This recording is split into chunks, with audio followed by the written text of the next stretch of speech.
All right, y'all, we back. It's Educated Sandy right here, KnowingRadio.com. Jay Washington back at y'all, man. Thank you for everybody who has stuck around through this extended edition, man. We even going past 7 o'clock. I know nobody expected that. I know I didn't either, but you know, that's what happens when people end up on the wrong side of the city.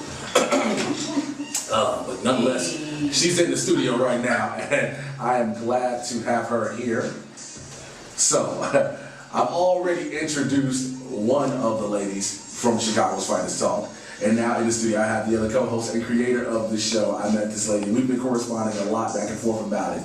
She has a lot she does. She has a book. She's the author of a book, Single Ladies Put a Cap on It, which is dedicated to all the single ladies of the universe, and it's expected to be released just this past spring. Or did it come out, or is it out? Or? Actually, it's expected to be released next month. Next month in June. Yes, next month in June. All right. So, Miss Andrea J. Lee in the building. Thank you for making it. Thank you so much, Jay. My humble apologies to you and your staff. Not a problem. I thank you so much for your patience. Hey, I had nothing else. It's Monday. I had nothing else to do. So, yeah. I'm so sorry. And yes, I did end up taking the wrong exit. You know what? It's okay. But I'm here, and you guys have welcomed me in. I feel at home already. And that's how you're supposed to be. That's the one thing. When anybody I interview, I first of all, I try to make them feel as comfortable as possible. Whether, no matter the level of, from whatever level you're on, if you're, grassroots like you guys are, your celebrity status, it doesn't matter. It's just, let's get comfortable and enjoy this, because I don't need anybody doing an interview just, I don't know how I should answer that question. Right. Well, just answer the question. Right. But nonetheless, I thank you guys for being here. Sonya already started asking me some questions about. So I asked Sonya, how does her background play into Chicago's Finest Talk? Andrea, how does yours as well? Play into the background? Well, you know what? I love people. Mm-hmm. And I think that doing Chicago's Finest Talk, you have to be a people person. I don't think that you can, interview people and talk to people. You have to have some level of compassion for people and just love communicating. So I love communicating and I love talking to people, and just want to say that Chicago's Finest Talk is, I don't know if Sonya mentioned it already, but it's designed to give the exposure to the overlooked talents that she said that. She definitely mentioned that, which is a great thing. I just see the need for that. I see that there's so much talent here. Dancers, singers, models, actresses, comedians, authors, entrepreneurs, and it's like we need that exposure. We need to get out there and have people recognize Chicago, not just for the nation's #1 murder capital, but we have talent here in Illinois. It's funny you say that, because I've been talking with many different people in different forms and different facets of entertainment as well, and we were speaking about how Chicago is the #3 major market in the country, but no one acknowledges it until someone from here goes somewhere else and gets recognition. Mm-hmm. Case in point, I'll use the Kanye West and the Commons. Nobody cared about them while they were here. Right. But let them go to New York, let them go to LA and blow up. Now all of a sudden everybody wants to say, oh, they're from Chicago, they're from the crib. Well, it's like you should have acknowledged and embraced your talent that was here. And a lot of the talent that we embrace is, I'll say it, is the wrong talent. Right. We don't embrace the talent that has the potential to be on a national level. Yes. We embrace talent that is too busy just being local. So. Mm-hmm. I agree with you so much, Jay. I do. And I'm hoping that this show will take off. It is new.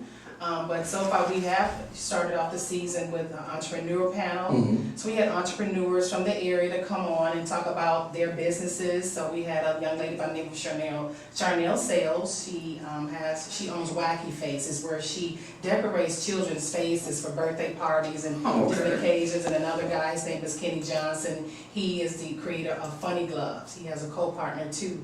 And so the first show we did, it was great. We had a lot of fun. It's also on YouTube also. Okay. So we were moving along at a slow pace, steady pace, but I just see a lot of great things happening for Chicago's Finest Talk. Well, I don't think there's any reason to rush it so much, especially if it's grassroots. I mean, if you try to rush things, you run into the point where you rush it and you overlook things you need to have done. Okay. You try to put too much in and you forget something that's essential. Okay. So. But again, like I said earlier here, what we're doing today on Educated Sandy, we're doing a simul interview. Yes. So I'm going to acquiesce myself right now for my questions, and I'm going to give the floor to you all. All right. Well, since you were here first time, would you like to go, or would you like me to just start? Well, you can proceed. All righty. Well, Jay, I met you for the first time at Jokes and Notes Yes. last month. Yes. And we were there, actually Chicago's Finest Talk went there scouting for comedians for a concert that we had Right. a couple weeks ago. And it was so much fun. The owner there, Lindsay. Mary Lindsay, Yes. she made us feel at home. She made Yeah. us feel welcome. She said you can talk to anybody you want. So I was sitting there with my tablet writing down all the artists and the comedians' names, and I would have yes or no next to them. So beside Jay Washington, I checked yes. He was so funny. He had me in tears. I appreciate it. I appreciate it. And after everything was over, we went backstage to meet you. Yes. And we were taking pictures, and so me and you started talking. Yes. And I was like, you know, you told me your name, and so I'm looking on my pad, and I was like, oh, I put a yes next to your name. This man has been doing it way before me. It'd be hilarious if I was like, hey, how you doing? I'm Jay Watts. Look at that. No, we don't really want to talk to you today, sir. God bless you and your Exactly. endeavors, though. This man has been in business long time. You've been on you have a show every month on Laugh Factory. Yeah, the Laughing Insanity show, we do it once a month with myself and my co-host J.R. Bang. It actually is the offshoot of this show here. What happened was we get the pleasure of interviewing a lot of the headlining comedians that were coming to the Laugh Factory. So the old management that was there, she was like, well, I like the way you interview. You sound like you host. I was like, well, I'm a comic. I can host. I've done it. I was a House and Theater Club. She's like, well, would you be interested in doing a show here? Yes. It's the Laugh Factory. It's the world famous Laugh Factory. So what we were going to do initially was the shows were going to be aired on the radio. So people would hear the shows who couldn't be in attendance. But the station we were with at the time, we were doing it at first on Thursdays. Then they had to move us to Sundays because they were expecting to get all the headliners in. Well, the station we were on then, we couldn't do it. So we said, you know what, we'll just do a regular show. But the thing was, I said, I need to make this show different. So I wanted to bring talent to the Laugh Factory that had not been on that stage. Oh, wow. I wanted the exposure for that talent. Like I would tell everybody, I have a lot of people who'd be like, well, Jay, you doing this, that, and the third with the Laugh Factory. I said, listen, and I said it at the anniversary show, the show Laughing Insanity is not about me. I'm the host. I'm blessed with the privilege to be able to travel the country, do a lot of things, meet different people, and go different places. That's fine. I get to do that. I have this show. This show is not about me. It's about the talent. So that's the thing with Laughing Insanity is every month, and that's the beautiful thing about it. I like that, and I just want to let everybody know that corresponding with you, I think people need to know you're a very professional person. Thank you. There's not a moment where I did not email you, you did not email me back promptly. If I text, you text back. I just want people to know that about you. Thank you very much. I appreciate it. I really mean that. You are very professional. I have mentioned that also to my co-host. I just think you're a very professional person, and I think you're a kind person as well, and very patient. So that's the thing. It's big, especially when it comes to things like businesses and whatnot. You know, you develop a rapport with people. You know, you be yourself. I tell everybody all the time, I'm the regular laid back cool dude. yeah, right. But when it comes to business, if people I have a mantra I live by, it's called work and network. So when I'm working a network, which I want to make sure you understand that I'm working just as much as you are. Mm-hmm. You know, so I'm gonna be, you send an email, I get it on my phone, I get it on my computer. Okay, I can respond right back, boom, here's my response. Yeah. You want to set up something, let's do that. So that's how I am, you know, I've always been that way. And it's because I know with the business that I'm in, you have to be more business minded and oriented. And that's the problem where a lot of comedians have, a lot of entertainers in general, they're not business oriented. They have to have somebody else deal with their business affairs. And that's when they get, you know, thrown under the bus pretty much, so. Yes. Now, with you ladies doing that, again, you guys with the talk show being grassroots, you guys are speaking to a lot of different up-and-coming entrepreneurs as well. Yeah. How does that, you know, do you all develop and establish business relationships with them as well? Whereas, hey, you come on our show, we're going to promote your product. Can you make sure to mention us to people to watch us on the show? And then does that how it work for you guys? Pretty much. Absolutely. Okay. Absolutely. With any business, you know, it's the word of mouth. Yeah. Oh, okay. That's that monitor. That's why I make sure I got to go ahead.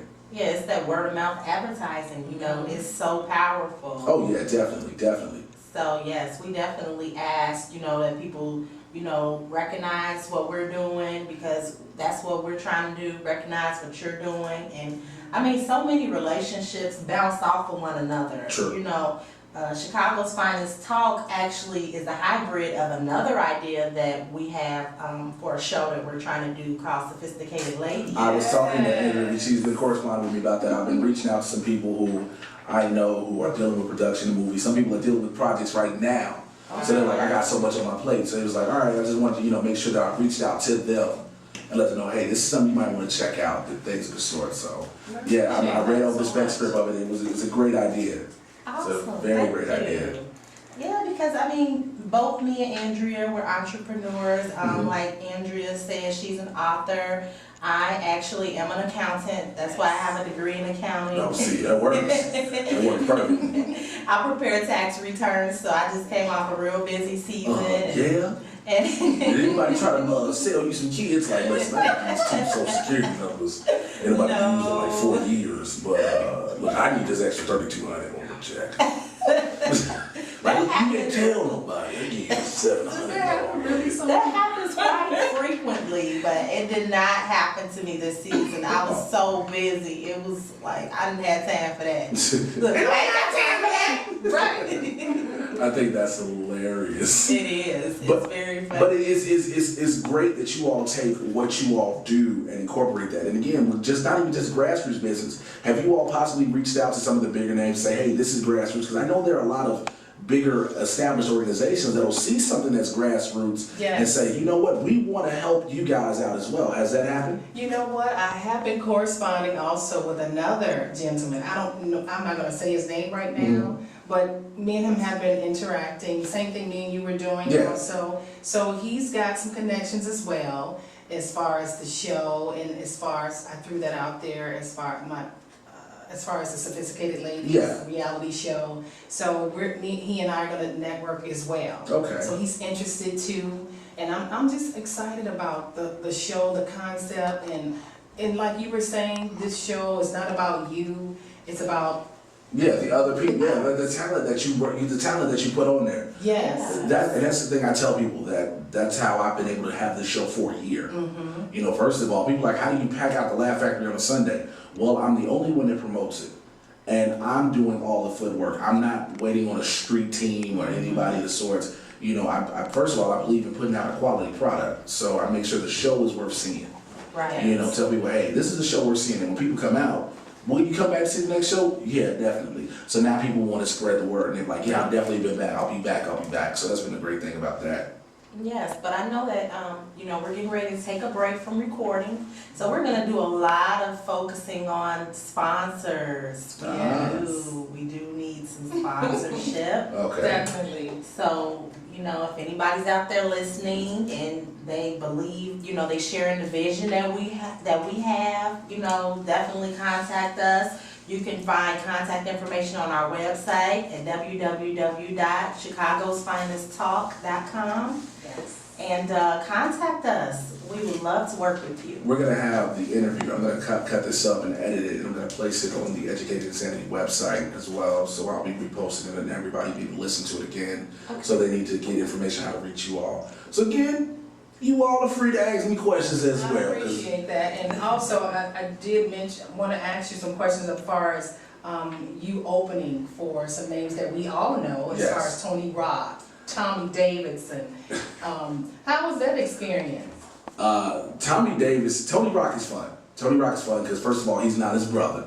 I'll say that. He's a real cool, laid back dude. I opened for Tony. The funny thing about that was I opened for Tony Rock the day my daughter was born. Wow. Like we had shows Thursday, Friday, Saturday, and Sunday. Thursday night we did the show. My daughter was born Friday afternoon at 1:30, and then I came back to the comedy club to do 2 shows that night.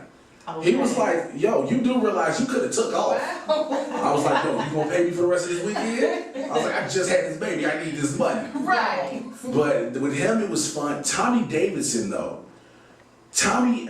When I got booked to open for Tommy, it was interesting because it was like I've been a fan of him for years. Huge. I've been a fan of him for years. So to be a fan of Tommy's and to be able to go on stage with him was one thing, but then something happened afterwards. It was the fact that he became more than just somebody I worked with. He became a friend. He actually became a mentor. We've actually had conversations on the phone. He's giving me advice about how to handle the career how to do things. Like I'll call him, and I know he's still busy, but you know, he'll try to call me back and whatnot, and we'll talk. And it's just like I was telling people, it's weird to know that I look at my phone and Tommy Davidson's number is there. It's not Tommy Davidson's agent. It's not Matt. It's his cell phone number. Right. So, you know, that's one of the things that always amazed me about that I can do, you know, work with him. Lonnie Love's the same way. You know, Lonnie Love's amazing. It's just, you know, people don't understand, like a lot of people like, yo, I got to work with such and such, I got to work with him. And working with him for me is one thing, but when I can establish a relationship with him as a, you know, almost a little bit past an associate, almost like a friendship, where I can talk to him, is something that means more to me. And Rodney Perry too, right? Yeah, I worked with Rodney Perry. Rodney was fun. Rodney was fun. I got that opportunity through somebody else and working with him, and then I interviewed him on the show beforehand, and he was like, yo, I'm looking forward to it. And we did the show, and he was like, yeah, you're real funny, brother. And I was like, thank you, sir. You know, I was like, I just can't do like you wear a blazer, sweater, and a damn shirt. I knew I was gonna have fun tonight. I know you got some underarm sweat undergoing that you might need some extra deodorant. Okay. But yeah, it's been amazing. Everyone that I've opened up for, just on those names, and then even people on the other side. Adam Ferrara, who's on the TV, he was on the True TV show.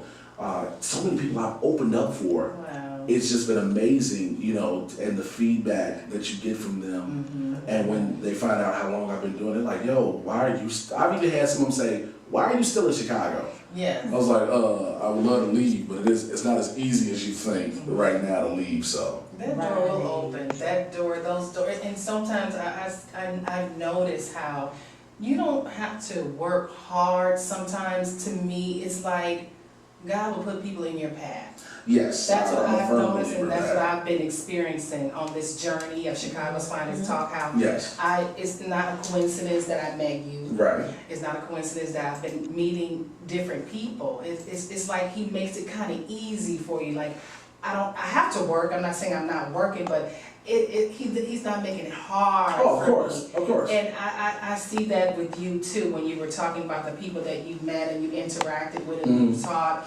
I see those doors has opened for you. Yeah. So and I can see, you know, I see great things, and I know you're not going to be in Chicago for long. I'm gonna tell you something. When I was in New York in February, I was filming this commercial, and just being out there and hitting some of the stages out there, and I actually did an open mic. Just to throw this out, I did an open mic in New York, and there was a couple guys that had done Comedy Central in the past, whatever. And I got off stage, I was literally just working out stuff. It was like just me going up there just saying, let's see how this worked, that worked. It's not me trying to, like, I'm just gonna do my best stuff because I'm in New York. I was like, let me just work some stuff out. The crowd is dying laughing. I come on stage, he was like, where are you from? I'm like, I'm from Chicago. Yo, how long are you here? I'm only here till like Wednesday.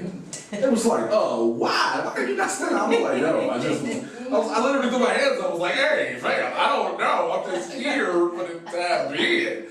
But it was a good confidence booster for me to know that what I've been working to do has always been, I tell people this all the time about me. A lot of comics, a lot of black comics I know, they want to work in just one place or just one type of comedy. I've never wanted to be that. I've wanted to be a comedian that can be appealed to all crowds. Yes. I've always wanted to be a diverse type of comedian. It's not saying people, you want to do white rooms or just black rooms. I want to do everybody. I've had the pleasure of working at Joe's on Weed Street with a promoter who put 700 people in at a time.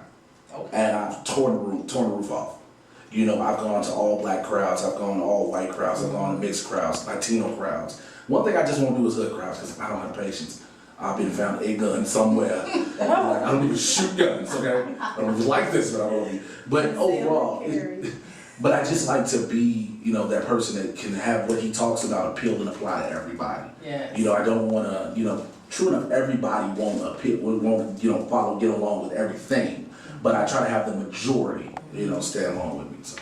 Yes. Good, yeah, why put yourself inside of a box? Believe me, I know a lot of people who are very close-minded and whatnot. And like I said, for me to be able to have the opportunities that I've had to go out to certain cities that I had never dreamed of being in Denver, Colorado. Never. Been in Denver, Colorado 3 times. Seattle, been in North Carolina, Pittsburgh, just doing comedy. I'm All going. over. Yeah, I'm going to Tyler, Texas on Mother's Day to do a show out there. Tyler, Texas. Yeah, right outside of Dallas. I'll be right outside of Dallas. So it's been interesting. So Hey, you might end up meeting my cousin Craig C. okay, I have no idea who that is, but if I do, I will. I'll just. He's a comedian out there. It's comedian. You know, let me tell you something. People don't realize how many cute comedians there are every place. Like I mean, it's a funny story because I had somebody tell me like, "Yo, you a comic from Chicago? You might know my cousin." Yo, fam. First of all, I'm in a city of 5 million people. Right. There's a possibility I may know them, but still, because they're a comic, does not automatically mean That you know. Like, yo, if they done TV, no, they ain't done TV yet. They ain't done. They still trying to get it, but you might know them. Yeah, he's up and coming. So when you meet him, when you go to Tyler, Texas, come back and tell me. Okay. So for you ladies with Chicago's Finest Talk, you guys have a lot of aspirations for it. What are some of the bigger aspirations you have for the show? Well, we want to get picked up by a major network, of course. Mhm. And we just want to be able to provide more than just the exposure on the show for the artists that we're working with and the entrepreneurs that we're working with. We want to set a platform for them, take the show on the road, Yes. do some traveling. Oh yeah. Yes, that's in the future. So Yes. we see big things for Chicago's Finest Talk. A lot of media write-ups. We're working on that. Yes. So we're just trying to get our dreams out and get some other people's dreams out. And I know together we're all gonna get to where we're trying to go. Oh, I believe that too. I agree with you. I agree with you wholeheartedly on that. Now I'm back off. Okay. I do have a question for you, Jay. I have an answer. Okay. I wanted to ask you, I should have asked you early on, but who inspired you to do comedy? Was it something that you grew up doing? Like, were you the child that your parents say, "Hey, Jay, come out here," and make you come out in front of the whole family and tell jokes? Or was it somebody like the Richard Pryors and the Eddie Murphys, and did you look up to them? I'll be honest with you. I don't have the typical story.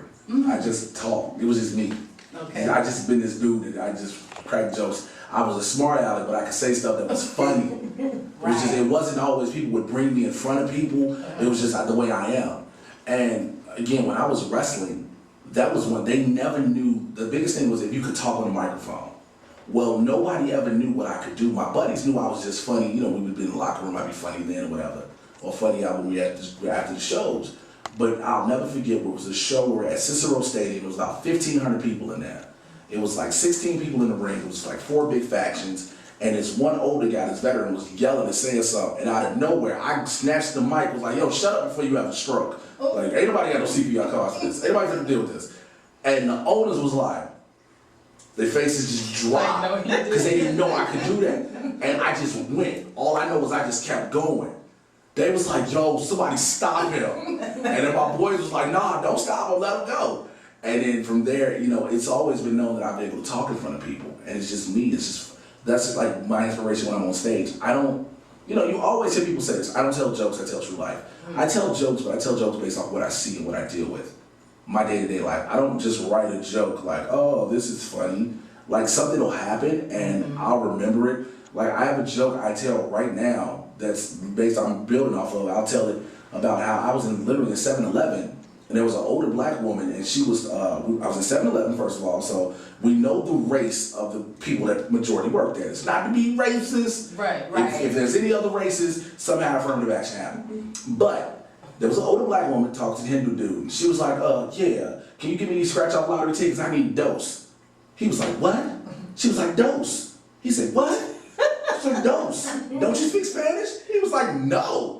She was like, "Oh, okay, don't worry about it. Just give me cuatro, give me 3. I said, "Oh, she don't even know real Spanish." I was like, how you gonna be racist and don't even get it right? Like you can't say give me cuatro, give me 3. Like your racism ain't even right. But it's things like that I see on a daily basis that apply into what I talk about on stage. Things I've been through, being a father, growing up, everything of the sort. So that's how comedy for me has been. But now when it comes to influences, I watch Pryor.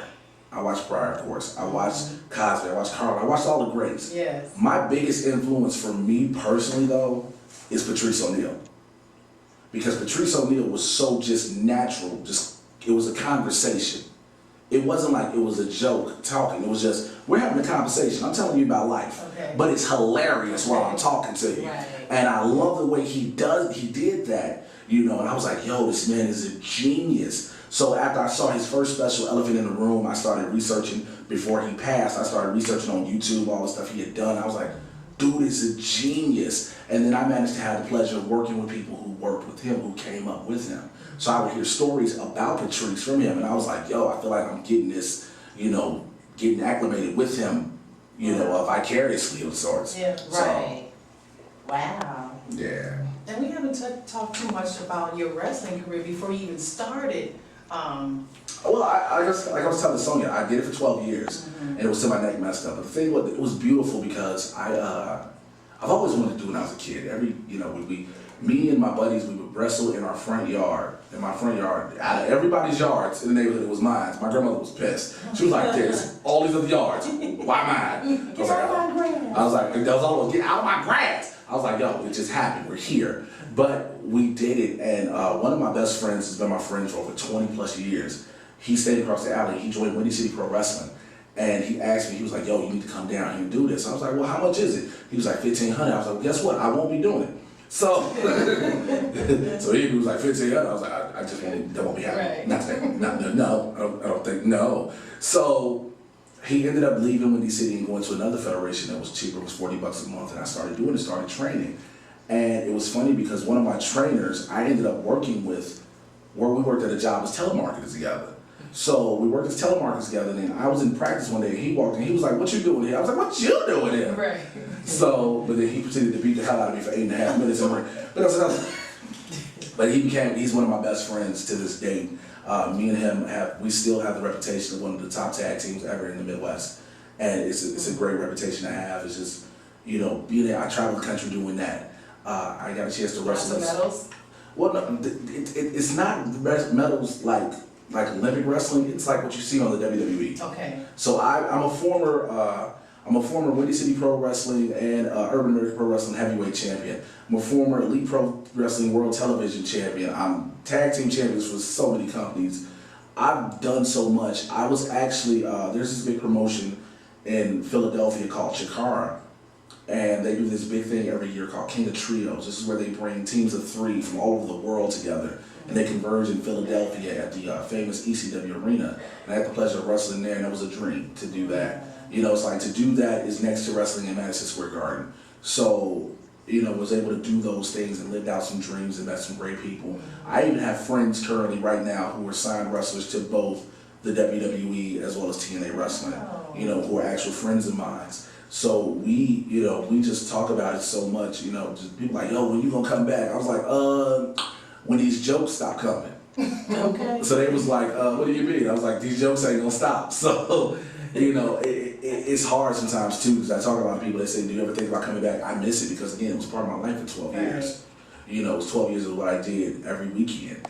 And now to every night almost be on stage telling jokes like, hey, so y'all heard about this plane that's still missing? Oh, right, I know. You know, so things like that, you know. But it was an amazing career. I met some great friends, some lifelong friends, I'll say, through that. Okay. You know.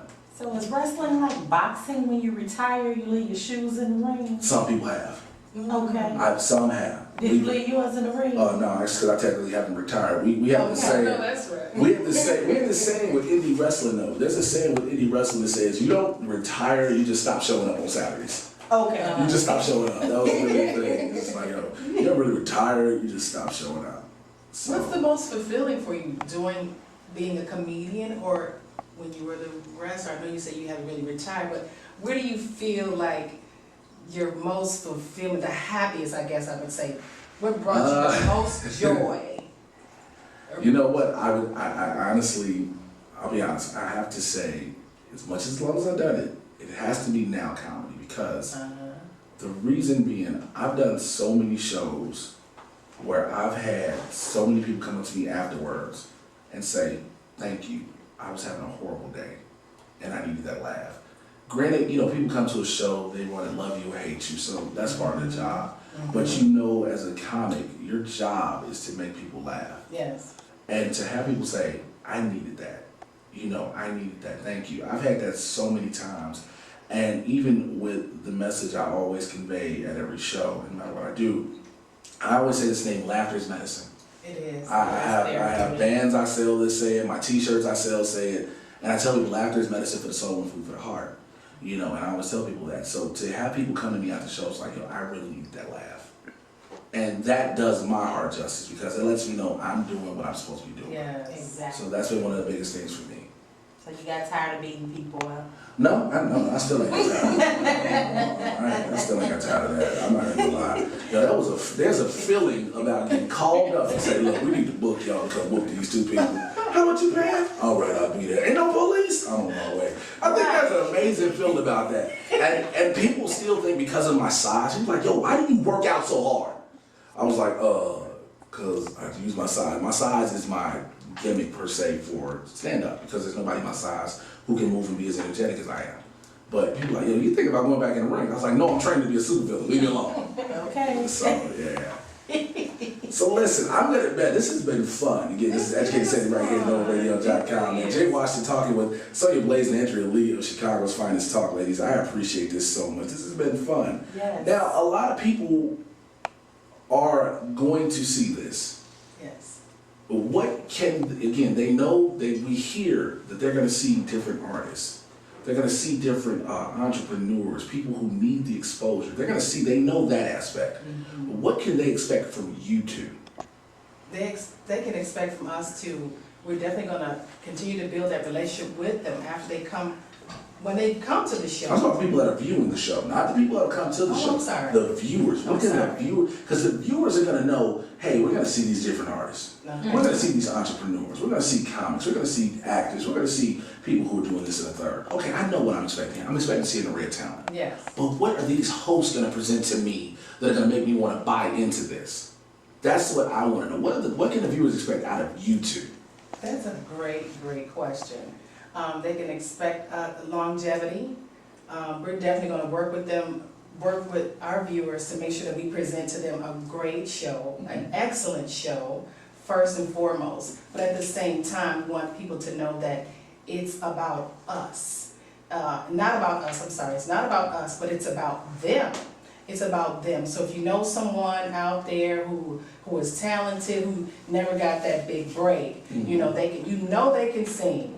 They just never got that phone call. Can we be realistic for a minute? Okay. There's some people that just need to be told. That they Because there are a lot of people running around here talking about, I know, my baby got talent. Your baby got talent to be in the back of Walmart. Your baby don't need to be on a microphone talking about some sweet love, sweet The big shit. vision though, Jay, is to just try to get them connected to the bigger people like the Puff Daddies and we want Sean Combs and we want Kamorley Simmons, so to speak, to say, oh wow, I saw this person on your show, Andrea, Sonya, what's their name? How can I get in contact with them? I got a movie coming up, or I need a model, so that's what the dream is. That's the big vision, is to get them picked up by a major network, to get them signed with a great contract. So I'm still working behind the scenes. I'm working my butt off. I'm doing a lot behind the scenes. Yeah, I know, and I don't think people understand it. It takes more. A lot of people don't understand that there is so much more you have to do behind the scenes. Yeah, as opposed that people don't know about. And it gets challenging, but I love the challenge. That makes me keep going. I'm learning through this whole process, and so whatever I'm learning, I'm definitely taking it in. I write a lot of notes. I do a lot of praying. I have to meditate. It's not easy being an executive producer of this show, trying to get people to come like me, be on time. You said it, I didn't, because I didn't want to be that person. Don't end up on the wrong side of the city. Don't cancel on you, I have people who canceling, I can understand when things happen. Yeah. But sometimes people don't even give you the courtesy of informing you. Oh, They be like, tell man, us about Jay I was supposed to tell you a while ago about this, I forgot, I'm sorry. I'm so glad you brought that up, like I'm learning. I'm Yes. learning a lot, so. You know what, you'd be It's- surprised. You'd be It's surprised. okay, it comes with the territory, so I am learning that for future experiences. Hey, if someone doesn't call, no show, no call, that's okay. I have 3 other people that is gonna Yeah, come. that'll work. So it's about prepreration, making sure I plan ahead, making sure if this one doesn't show up, okay, you still have 2 other ones here, so don't worry about that one, this one's coming. So I have to plan ahead all the time, and, That's why just it's so- so important to build that relationship. It is. Yes, indeed. Because we are not gonna take you to the next level if you're fickle. Oh, what are you telling me? You know, you have to build that relationship, prove yourself to be worthy of these opportunities. You know, we'll give you a shot, but you know, you're gonna have to keep coming and keep showing up, and you know, it's work. That's how you know what, I tell people like that all the time. With Laugh at Insanity, if I put you on the show, I'm not just throwing it out. People don't understand. Like, I've had a lot of comments get upset at me. I'm honored to Because, be here right all right, now. people are actually calling in the show. Okay, that's what's happening. Oh, wow. That's my, I'm gonna put this caller on. Give us 1 second. That's how we're gonna do this. Lisa wanted to come. All right, No One Radio. We got a call online. Caller, who's this? This is Julia. Hey, Julia, how's it going? So far so good. How are you? I'm doing great. You've got, okay, give me 1 second, because I don't know how they did this in the studio before I was here. All right, there we go, Julia. We can hear you now. Okay, great job, you guys. Oh, thank you, thank you. Do you got anything you want to say to the ladies of Chicago's Finest Talk? I just want to know, like, when and where I can find. Well, we were just about to get to that, so we're gonna find out all the information. We want to know, how can people see you guys on the show, and how can they reach you guys for more information? Well, this Thursday you can view us on Comcast Network on Channel 17. Our show airs at 10:30 p.m. So you can view us there, and you also can contact us via our website at www.chicagosfinesttalk.com. And also our toll-free number is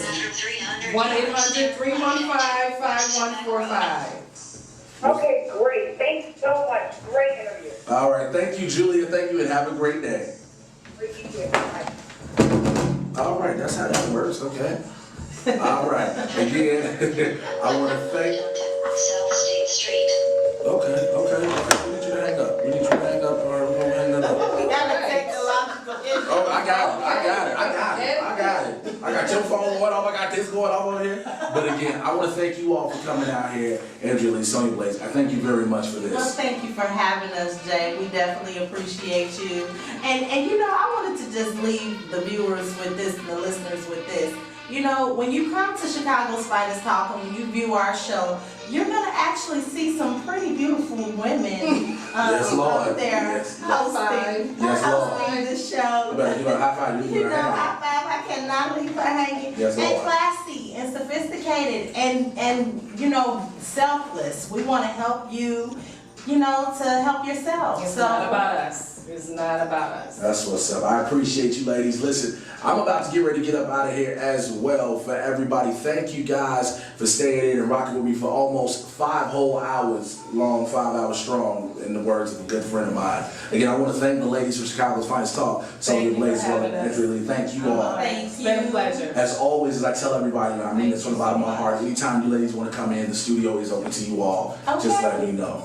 All right. Likewise. We will be back. All right, definitely, I appreciate that. Listen, I gotta get ready to get up out of here and make some room for some great No One Radio programming. I will be back here tomorrow at 3 p.m. to 5 p.m. Central. As always, I say in part, man, make sure you follow me on Facebook, Instagram, and Twitter at Mr. J Washington. That's MrJaywashington. Find the station at NoOneRadio.com. Find us on the Live 365 app, keyword No One Radio. Always important, y'all. Laughter is medicine for the soul, food for the heart. Do yourself a favor and laugh today. Y'all be blessed. I'll holler at y'all tomorrow. I'm out of here. Peace. That was great. That was fun.